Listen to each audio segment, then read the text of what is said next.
при рождении первенца семья получит право на материнский капитал в его сегодняшнем объеме. Владимир Путин сегодня выступил с ежегодным посланием Федеральному собранию. Какие приоритетные задачи он обозначил? Нам здесь давно уже было тесно, и несколько лет подряд мы обращались к нашему учредителю, писали письма в правительство. Еще один масштабный соцобъект. После реконструкции третья Назрановская школа. Она сможет разместить 1600 учеников. Абсолютно никто не заставляет подавать какие-то документы, показывать свой паспорт. Элементарно была разработана форма заявления, когда человек может написать свою фамилию и написать, что я прикреплен к Назрановской городской больнице. Министр здравоохранения прокомментировала информацию в соцсетях в связи с проведением участковыми терапевтами подворных обходов. По его наградам, орденам, медалям мы видим, конечно, это очень человек века, человек события. Фонд Музея краеведения пополнился новыми экспонатами, принадлежавшими Салману Наурбиеву.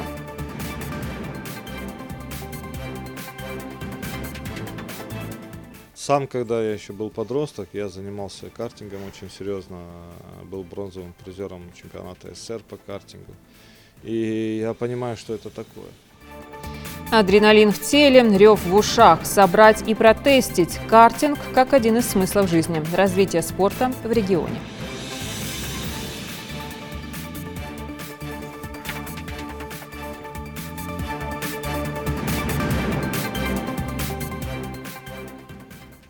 Это новости 24. Здравствуйте. 16-е по счету послание президента России Владимира Путина Федеральному собранию впервые оглашается в самом начале года. Делается это с целью, не откладывая, решать масштабные социальные, экономические, технологические задачи, перед которыми стоит наша страна. Президент подчеркнул, что их содержание и ориентиры уже отражены в нацпроектах, реализация которых требует нового качества государственного управления, работы правительства, всех уровней власти, прямого диалога с гражданами. Об этом репортаж Светланы Томовой. Президент Российской Федерации Владимир Владимирович Путин.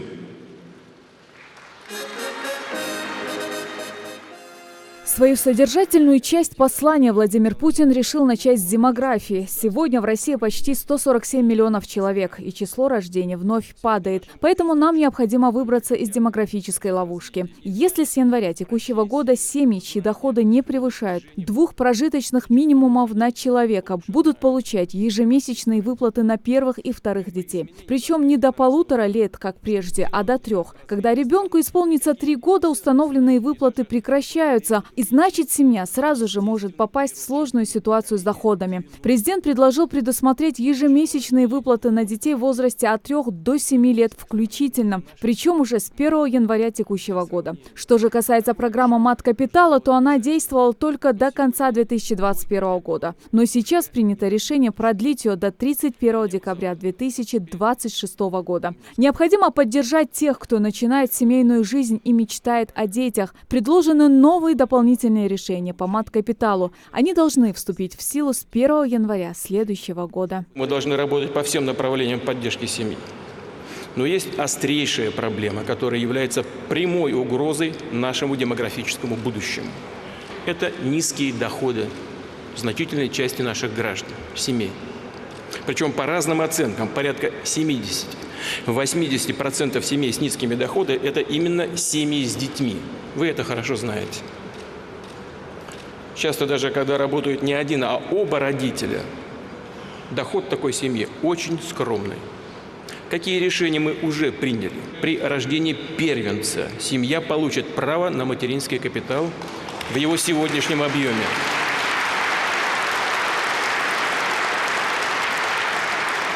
После индексации с января 2020 года это 466 617 рублей.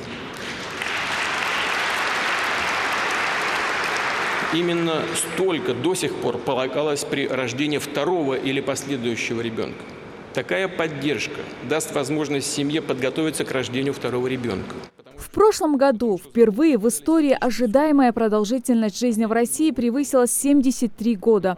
На 8 лет больше, чем в 2000 году, отметил президент. Уровень младенческой смертности в России достиг исторического минимума. Этот показатель у нас лучше, чем даже в ряде европейских стран, подчеркнул глава государства. Тем не менее, то, что нам удалось сделать в сфере здравоохранения, показывает, что если мы ставим перед собой определенные цели, то способны добиваться результатов. Поэтому сейчас нужно сконцентрировать усилия на первичном звене здравоохранения, с которым соприкасается каждый человек и каждая семья. Именно здесь у нас больше всего сложных, чувствительных для людей проблем, добавил Владимир Путин. В этом году мы должны в полном объеме, как и предусмотрено в профильном национальном проекте, завершить развертывание сети фельдшерско-акушерских пунктов. Но это не значит, что все проблемы с ФАПами решены.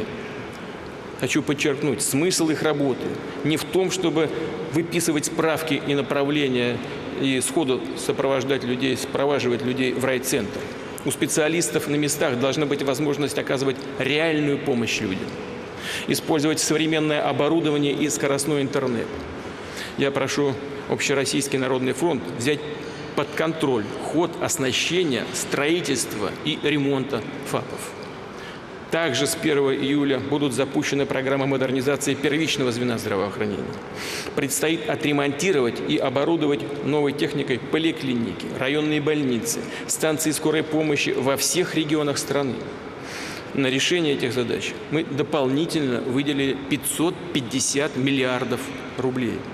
Более 90% – это федеральные ресурсы. Также Владимир Путин заявил о необходимости завершить в 2020 году реформирование надзорно-контрольной системы за бизнесом. Глава государства высказался о необходимости принятия в ускоренном режиме пакета законопроектов, облегчающих работу бизнеса в России. При этом он отметил, что налоговые условия должны оставаться неизменными на срок до 20 лет. Мы договорились в течение 6 лет не менять налоговые условия для бизнеса. Таким образом, обеспечить более широкий горизонт для планирования инвестиций. Я обращаюсь к депутатам, правительству. Нужно ускорить принятие пакета законопроектов о защите и поощрении капиталовложений. Напомню, что налоговые условия для крупных, значимых проектов должны быть неизменны на срок до 20 лет, а требования и нормативы при строительстве производственных объектов зафиксированы должны быть на 3 года. Эти гарантии инвесторам должны стать нормой закона. Конечно, поддержку должны получить не только крупные проекты, но и деловые инициативы малого и среднего бизнеса. Сегодня у субъекта федерации есть право предоставлять так называемый инвестиционный налоговый вычет, трехлетнюю льготу по налогу на прибыль. Но они редко используют эту возможность. Ну, понятно почему. Потому что региональные бюджеты теряют поступления. В этой связи предлагаю за счет федеральных средств компенсировать регионам 2/3 их выпадающих доходов от применения инвестиционного налогового вычета.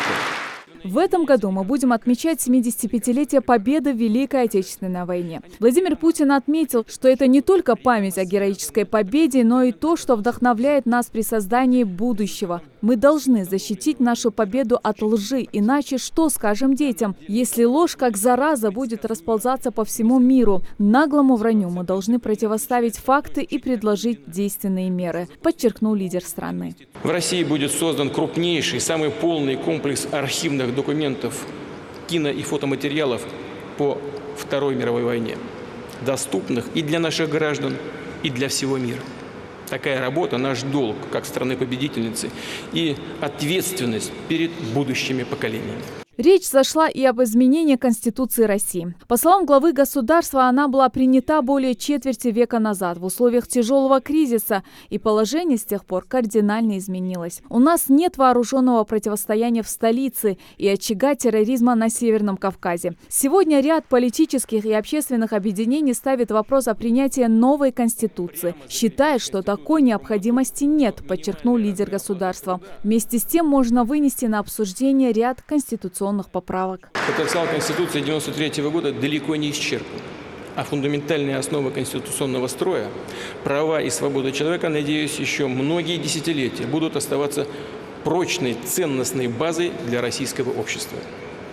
Вместе с тем, высказывания на тему изменения Конституции уже прозвучали, и полагаю возможным обозначить здесь и свою позицию.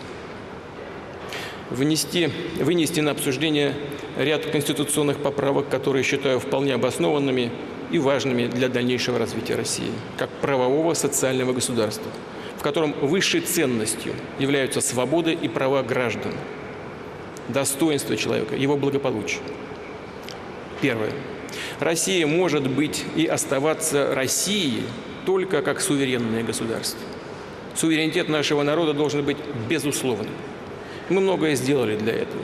Восстановили единство страны, покончили с ситуацией, когда некоторые государственные властные функции были узурпированы фактически олигархическими кланами. Россия вернулась в международную политику как страна, с мнением которой нельзя не считаться. Мы создали мощные резервы, что кратно повышает устойчивость нашего государства и его способность защитить социальные права граждан, а национальную экономику от любых попыток внешнего давления. Действительно, считаю, что пришло время внести в основной закон страны некоторые изменения, которые прямо гарантируют приоритет Конституции России в нашем правовом пространстве.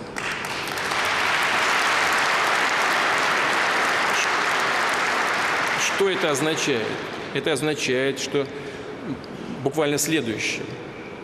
Требования международного законодательства и договоров, а также решения международных органов могут действовать на территории России только в той части, в которой они не влекут за собой ограничения прав и свобод человека и гражданина, не противоречат нашей Конституции.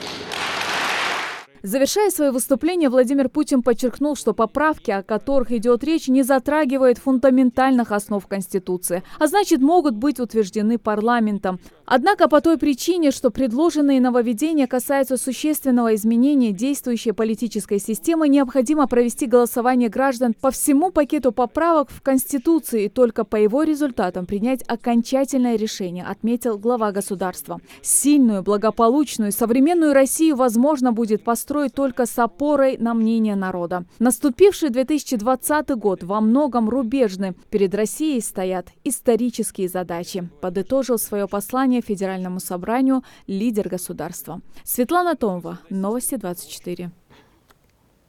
Махмуд Али Калиматов принял участие в церемонии оглашения послания и считает, что президент России в своем ежегодном обращении к Федеральному собранию определил вектор развития государства. Цитирую. «Традиционно прозвучали актуальные вопросы внешней и внутренней политики. Что важно для нас, как для субъекта, были обозначены приоритеты в работе органов власти всех уровней, в нашей работе. Мы услышали конкретные цели и задачи. Очень важно, что в послании отражены болезненные для Ингушетии направления, связанные с преодолением бедности, застоем в сфере доходов граждан и, конечно, безработицей». Махмуд Али Калиматов считает, что в целом внутренним проблемам социальным, экономическим лидер страны уделил основное внимание, что, цитирую, для жителей республики важнее всего. Владимир Владимирович вывел на первый план тему демографии, а она напрямую связана с экологической ситуацией в стране и уровнем оказания медицинских услуг.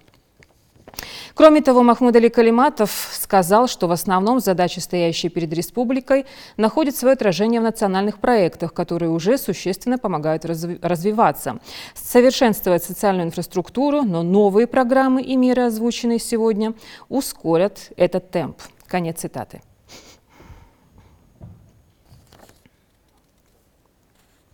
За ежегодным посланием Федеральному собранию следили сегодня также в Доме культуры Назрани. Мнения и комментарии в репортаже Залимхана Калоева. Послание президента России Федеральному собранию – событие, вызывающее активный интерес у жителей страны. Глава государства в своем обращении по традиции затронул темы стратегического, социального и экономического значения, являющихся приоритетными в развитии страны. Демография, доходы населения, социальный контракт, материнский капитал, образование – это только часть тех самых важных тем, затронутых Владимиром Путиным. За прямой трансляцией в Ингушетии сидели все – политологи, общественные деятели, представители органов власти, депутаты, активисты и просто жители. Каждый из них выделил для себя самое главное после выступления. Я хотел бы отметить две особенности, на которые я обратил внимание в этом послании. Первая особенность состоит в том, что президент впервые огласил 15 января а не так, как это было раньше в феврале, в марте. Почему это очень важно? Потому что органы законодательной, исполнительной власти, региональные органы, все смогут скорректировать правительство, скорректировать свои решаемые задачи, перераспределить финансы и таким образом быстрее приступить к осуществлению тех задач, которые были поставлены президентом.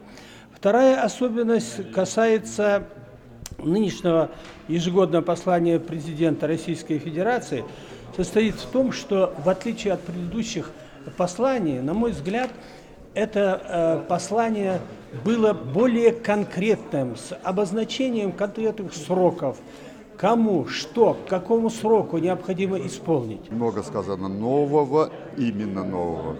Если в прошлых посланиях вопрос вообще, ну, скажем, Конституции никаким образом не касался, то сегодня уже речь шла об изменении, потому что есть необходимость в этом. Ну, очень много. Для того, чтобы осознать и хорошо разобраться в этом, конечно, нужно посидеть сегодня с карандашиком, впитать это все, пропустить через себя. И это нужно делать, потому что, когда выступает первое лицо, это всегда вектор, куда мы будем дальше двигаться. Ну и есть ряд вопросов, которые касаются законодательной власти. Мне, как представителю ее, сегодня было отрадно услышать, что сегодня не только констатация, как говорится, утверждение, там все прочее, но дело в том, что перекладывается сейчас на законодательные органы большие права, но и больший спрос. Здравоохранение – один из важных тезисов послания для каждого жителя страны. Задача – продолжить развертывание фельдшерско-акушерских пунктов, а также выделение 500,5 миллиардов дополнительно на новое оборудование для больниц и поликлиник. Конкретно Общероссийскому народному фронту он дал прямое поручение контролировать строительство оснащения ФАПов и медицинских организаций в текущем году. Значит, это непосредственно прямое поручение, которое мы обязаны буквально с завтрашнего дня мониторить, контролировать, и эта работа будет вестись. В послании глава государства подробно остановился на вопросах экономики, создания новых рабочих мест, модернизации транспортной инфраструктуры, ежегодный прирост инвестиций минимум на 5%. Главные составляющие. Необходимо структурно изменить экономику, увеличить ее эффективность. Темпы роста ВВП в 2021 году должны быть выше мировых. Для меня, как и для производственника, для экономиста, было очень интересно экономические составляющие всех этих вопросов, потому что базовыми здесь, чтобы иметь возможность решать все затронутые вопросы, нужна соответствующее и денежное подкрепление. Поэтому экономика должна быть тоже найти свое развитие, и поэтому президент здесь тоже выделил как важное направление в развитии страны и подъем экономики, поддержки отечественного производителя, повышение инновационных процессов, чтобы мы могли быть конкурентоспособными не только здесь, внутри страны, но и с зарубежным выходом. Начала развиваться промышленность и в Ингушетии. 2 года назад открылся завод по производству алюминиевых профилей «Риак», который создал для жителей 140 рабочих мест.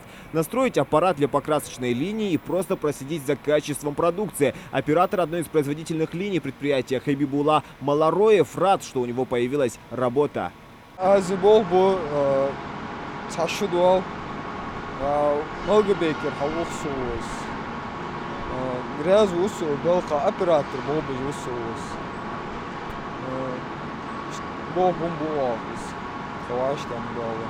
Совместные просмотры ежегодного послания президента России Федеральному собранию Общероссийский народный фронт проводит во всех регионах страны. Особый акцент глава государства сделал на образовании. Цель – увеличить количество бюджетных мест в вузах и в приоритетном порядке отдавать их в регионы.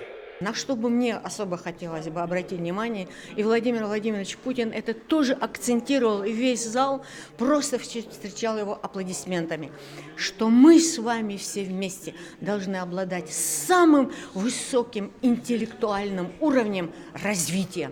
И в этом отношении освоение новых специальностей, и в этих специальностях ваш высокий интеллектуальный уровень – это та самая рациональная золотинка, которая приведет нас на международном уровне на передние позиции.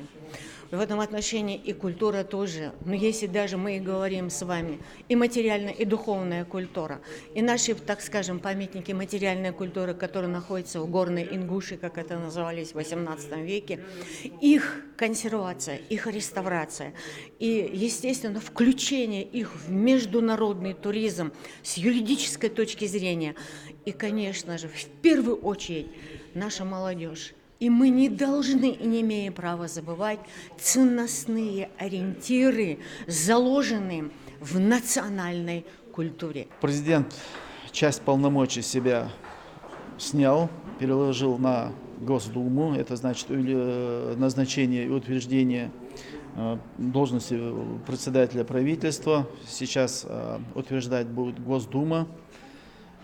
Его заместитель и вице-премьер. Президент потом только вот как бы зафиксирует факт утверждения своим указом. Раньше было наоборот, представляли, президент утверждал. Вот эта реформа государственного управления, потом, но это коснулось, по-моему, всего и исполнительной, и законодательной, и судебной власти. Создание крупнейшего в мире архива материалов о Великой Отечественной войне, доступного для всех. Следующий год обещает быть очень насыщенным на патриотические акции и мероприятия. 2020 объявлен годом памяти и славы. Мы в конце года, как всегда, планируем, принимаем свой план мероприятий, который нам утверждает Министерство обороны. И такой план уже нами принят, он утвержден Министерством обороны. У нас будут поисково-исследовательские работы. Мы уже в конце прошлого года провели 9 туров, экскурсионных туров по памятным местам, привлекая к этому более 300 школьников и учащихся. Да и сейчас, когда уже как раз после Нового года, мы уже начинаем работать в этом направлении. И у нас где-то есть где-то более 10-15 проектов, которые мы реализовываем ежегодно, некоторые, вернее, имеются из них. И есть новые проекты, которые в этом году мы будем реализовывать. Конечно, для нас этот год и актуален, и важен. В ходе послания прозвучал целый набор конкретных мер, которые призваны улучшить качество жизни людей и придать дополнительный импульс развитию экономики. Зелимхан Калоев, Магомед Шаухалов, Новости 24. Российское правительство ушло в отставку в полном составе. Об этом объявил премьер-министр Дмитрий Медведев сразу после обращения президента России Владимира Путина к Федеральному собранию. Совещание Путина и Медведева прошло в Кремле. На нем присутствовали члены правительства. Президент России поблагодарил министров и попросил исполнять свои обязанности в полном объеме до формирования нового кабинета министров. Вы все были свидетелями послания президента Российской Федерации. Владимир Владимирович, как президент, обозначил не только очень важные приоритеты работы в нашей стране на ближайший год, но и обозначил целый ряд фундаментальных изменений в Конституцию Российской Федерации. Эти изменения, когда они будут приняты, а по всей вероятности это будет сделано после обсуждения, как и было сказано, они внесут существенные изменения не только в целый ряд статей Конституции, но и в целом в баланс власти. Власти исполнительной, власти законодательной, власти судебной. В этом контексте очевидно, что мы, как правительство Российской Федерации, должны предоставить президенту нашей страны возможность принимать все необходимые решения для этого. И в этих условиях я полагаю, что было бы правильно, чтобы в соответствии со статьей 117 Конституции Российской Федерации правительство Российской Федерации в действующем составе подала в отставку. Я, безусловно, благодарю всех, кто участвовал в работе правительства в этом составе, ну и, естественно, дальнейшие решения будут приниматься президентом страны. И, как стало известно, Владимир Путин внес кандидатуру главы Федеральной налоговой службы на должность председателя правительства. Михаил Мишустин возглавлял ФНС с 2010 года. В Назране реконструируют третью школу. Работы заключаются в строительстве с нуля. Возведены новые корпуса здания. В них смогут получать знания 1600 школьников. О том, на какой стадии сейчас строительные работы и какие условия будут предусмотрены для ребят, расскажет наш корреспондент. Назрановская третья школа на протяжении 40 лет выпускает в самостоятельную жизнь тысячи подростков. Здание учреждения не маленькое, рассчитано на 700 мест. Но и этой территории уже недостаточно. Количество учащихся растет. С двусменного режима обучения вынуждены были перейти на трехсменку. Спрос рождает предложение. Минстроем было решено провести реконструкцию общеобразовательного учреждения и довести вместимость до 1600 мест. Нам здесь давно уже было тесно, и несколько лет подряд мы обращались к нашему учредителю, писали письма в правительство, что нам нужна или пристройка школы, или капитальный ремонт школы. Наш спортивный зал нуждался в ремонте капитальном, столовая. У нас был очень маленький актовый зал, всего лишь на 80 мест. И, естественно, когда уже мы увидели подрядчика, нам его официально представили, что действительно будет строительство нового корпуса и капитальный ремонт действующего корпуса, мы, конечно, очень обрадовались. Мадина Янарсанова руководит школой с 2000 года, отвечает и болеет душой за каждый квадратный метр. Радует то, что в обновленном здании будет просторно, а значит более комфортно для учебы. Важную роль в процессе обучения сыграет и современное оснащение. Мы здесь демонтировали существующий учебный корпус, демонтировали спортзал существующий был. Потом вместо них мы 4 общеобразовательных корпуса поставили новые. А существующим, который вот двухэтажным, здесь настройку сделаем 1 этаж. Существующему 3-этажного 2 корпуса сделаем капитальный ремонт. Всего площадь территории занимает 2,5 гектара. Под застройку отведено 5500 квадратных метров. Здесь также будет футбольное поле с искусственным покрытием, 2 мини-поля, теннисный корт и игровые площадки. Также традиционные актовые, спортивные и даже кинозалы. Проект предусмотрен для полноценного обучения и комфортного пребывания. Ребята с нетерпением ждут окончания строительных работ. Я очень рада, что через определенное время появится новая школа, чтобы развивать свои возможности, посвятить себя определенному предмету. Мне кажется, это очень хорошо, что нам построят новую школу, потому что это расширит наши границы. В связи с этим у нас появится больше кабинетов, больше возможностей. Мы сможем больше заниматься, расширить свой кругозор знаний. Уже в конце 2020 года школа будет состоять из 6 блоков, 2 из которых отремонтируют, они еще пригодны для эксплуатации. А после капремонта стены прослужат несколько десятков лет. Уже усилили фундамент, заменят кровлю, электроводоснабжение и водоотвод. Сейчас рабочие заняты строительством дополнительных блоков. На сегодняшний день этап у нас идет уже 3-й этаж одного основного блока у нас идет. Мы завершаем 2-3 дня, и этот блок будет завершен уже. Можно уже делать перегородки, накрывать крышу, получается. Потом еще остается 3 блока у нас. Это основные блоки, которые идут для учебных классов. Блоки идут. Другие 3 блоки мы уже вынесли из-под земли, одним словом. И на каждый этаж у нас уходит, грубо говоря, по 7-8 дней. На каждый этаж. Это колонны, перекрытие, диафрагма жесткости идет. Дальше идет у нас уже после этих всех этажей, грубо говоря, месяц-два, 2,5 месяца, я думаю, что мы завершим бетонные работы и накроем крышу. Эта школа обещает быть самой крупной в Ингушетии. До сих пор этот титул принадлежал Магасовской школе, рассчитанной на 1500 мест. Процесс обучения на время реконструкции не прекращается. Здесь понимают, что стройка не затянется, рабочие трудятся оперативно. Мы стараемся максимально качественную работу показывать тут. В 2020 году первый звонок прозвенит уже в обновленной 3-й школе. Дети войдут в свои классы, двухсменный режим отпадет автоматически, решится и проблема с досугом школьников. Диана Дударова, Адам Гулоев, Майрбек Межоев, Новости 24. Министр здравоохранения Зарема Альянова прокомментировала появившуюся в социальных сетях информацию в связи с проведением участковыми терапевтами подворных обходов для составления списков людей, подлежащих диспансеризации и профилактическому осмотру. Эта процедура проводится регулярно, и ничего, кроме того, чтобы провести перепись населения, эта процедура, повторяю, под собой не имеет. Все население, которое находится на участке, информация о его здоровье и о необходимых мероприятиях для этих пациентов, и для инвалидов, и для маломобильных, и тяжело больных, и родившихся, и умерших. Эта информация должна быть на участках, она должна быть в медицинских организациях.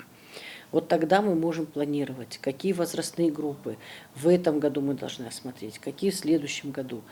Абсолютно никакой причины того, что врачи должны актуализировать списки прикрепленного населения, кроме того, что они должны составить паспорт участка. Паспорт участка – это вот такой документ, который в соответствии с приказом 765 разработан для всех, для всей страны, и вообще везде применяется одна и та же форма. Абсолютно никто не заставляет подавать какие-то документы, показывать свой паспорт. Элементарно была разработана форма заявления, когда человек может написать свою фамилию и написать, что я прикреплен к Назрановской городской больнице, либо я прикреплен там, к Сунжской больнице или к Малгобекской. Кроме этого, никакая другая информация никого не интересует. Согласно приказу, дважды в год проходит перепись населения. Ходят по участкам медицинские сестры, участковые врачи и проверяют, кто выбыл, кто прибыл, кто прописан, кто не прописан, кто прикреплен, кто нет. Фонд музея краеведения пополнился новыми экспонатами. Архивные данные, награды, благодарственные письма, адресованные общественному деятелю Салману Наурбиеву, передал его племянник. Напомню, Салман Хамзатович был членом Президиума Народного совета, активно участвовал в принятии закона о реабилитации репрессированных народов. Также был руководителем первой в Ингушетии фирмы по созданию авиационных конструкций, созданной под эгидой Международной ассоциации «Земля и космонавтика». Жаридат Халухоева расскажет об этом. Многочисленные награды и благодарственные письма, адресованные человеку, чьи мысли и поступки всегда были направлены лишь на благосостояние родного края. Буквально заполонив стол музея краеведения, они рассказывают о жизни Салмана Наурбиева, о том, как начинал свою общественную деятельность и к чему пришел благодаря своей преданности делу, которое выбрал. Принимал участие во всевозможных таких организационных, политических мероприятиях, которые проходили в нашей республике. Его трудно отделить от всего того, что положительного происходило в нашей республике. Он был самым активным ее участником. Десятки архивных материалов, доказывающих его причастность к становлению ингушской государственности. Они свидетельствуют о нем как о члене Президиума Народного совета, который активно участвовал в принятии закона о реабилитации репрессированных народов и многих других важнейших для региона нормативно-правовых актов. Например, на этом видеодиске хранится запись о его участии в Третьем съезде ингушского народа 7 ноября 1991 года. Именно тогда делегаты приняли решение провести референдум об образовании Ингушской республики.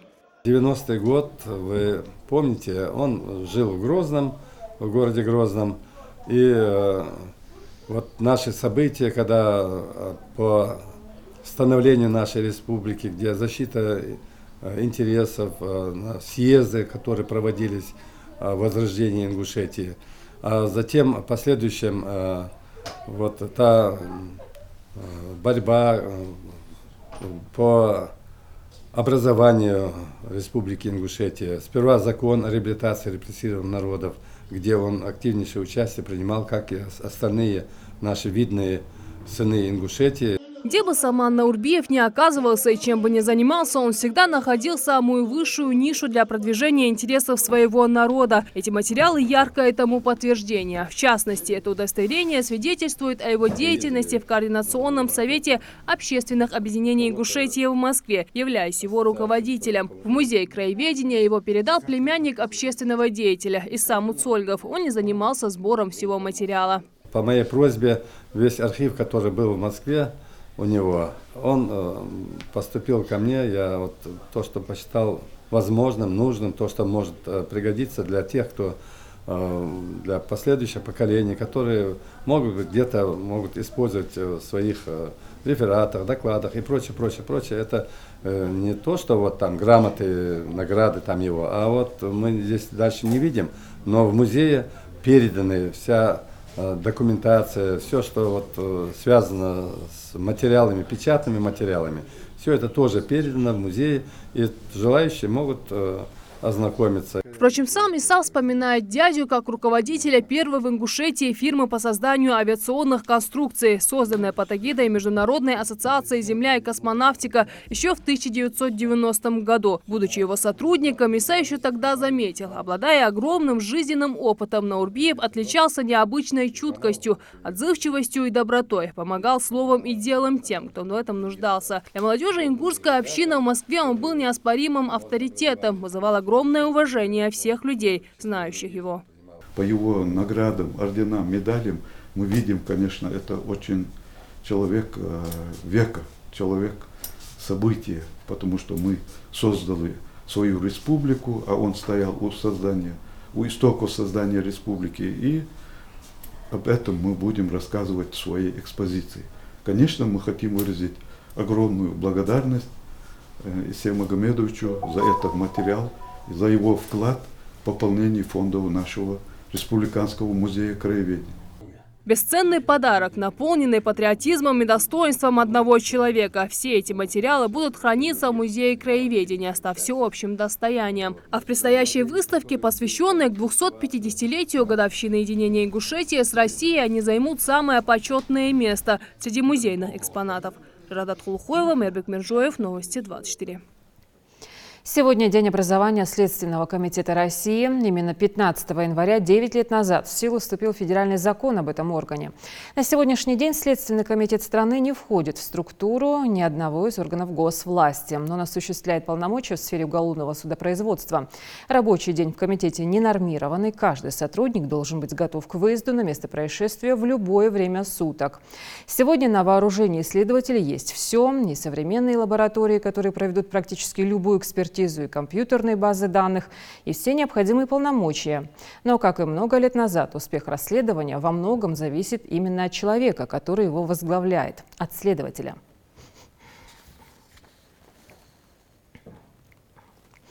Ингушский кулибин Магомед Амирханов задался целью создать свой картинг-клуб. Это популярный вид спорта, родом он из Америки. Он дал миру много великих гонщиков, да и среди обывателей быстрая езда с ветерком в отведенной для этого территории пользуется популярностью. Как планирует Магомед воплощать в жизнь свою идею и что он уже для этого делает, сейчас узнаем. На часах раннее утро, а Магомед Амирханов уже в своей мастерской. Со своим младшим сыном Джамалом он модернизирует очередной мини-автомобиль. Картинг для семьи Амирхановых не просто развлечение. Любимому делу здесь посвящается почти все свободное время. Такая любовь к машинам и скоростной езде у Магомеда неспроста. Сам, когда я еще был подросток, я занимался картингом очень серьезно. Был бронзовым призером чемпионата СССР по картингу.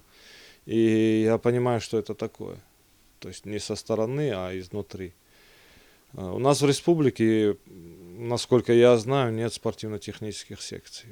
Молодежь, когда она ничем не заинтересована, то ничего хорошего ни в их будущем, ни в нашем будущем нет. Какая-то часть молодежи занимается силовыми видами спорта, ну и практически больше ничего.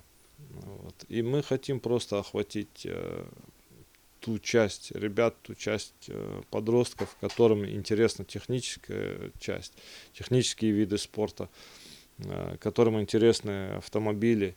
Картинг – это мини-автомобиль, больше напоминающий гоночный болид, чем обычную машину. Всего в распоряжении Магомеда 6 картингов. Каждый из них был сконструирован и доработан вручную. Это не тот вид спорта, где ты покупаешь инвентарь и на нем ездишь. То есть ребята мы должны покупать шасси, например, потому что шасси изготовить ты сам не можешь.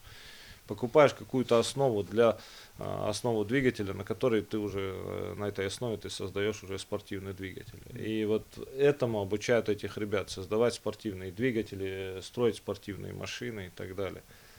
Вот. Этот картинг был полностью разобран до рамы, да, потому что когда мы их покупали, они все были в очень ужасном состоянии, и мы их сейчас стараемся за свои средства привести в порядок. Все как у больших авто, только колеса маленькие и очень широкие. Сделано это для хорошего сцепления с трассой, а мотор с 6 лошадиными силами обеспечивает быстрый старт и приличную скорость на протяжении всей дистанции. Сын Магомеда Джамал, несмотря на свой юный возраст, уже достаточно опытный водитель. Помимо хорошей езды, отец обучил его и автомастерскому делу. Джамал отлично разбирается в конструкции не только картингов, но и любых автомобилей. Закончив модернизацию сегодняшнего мини-авто, самое время испытать его на асфальте.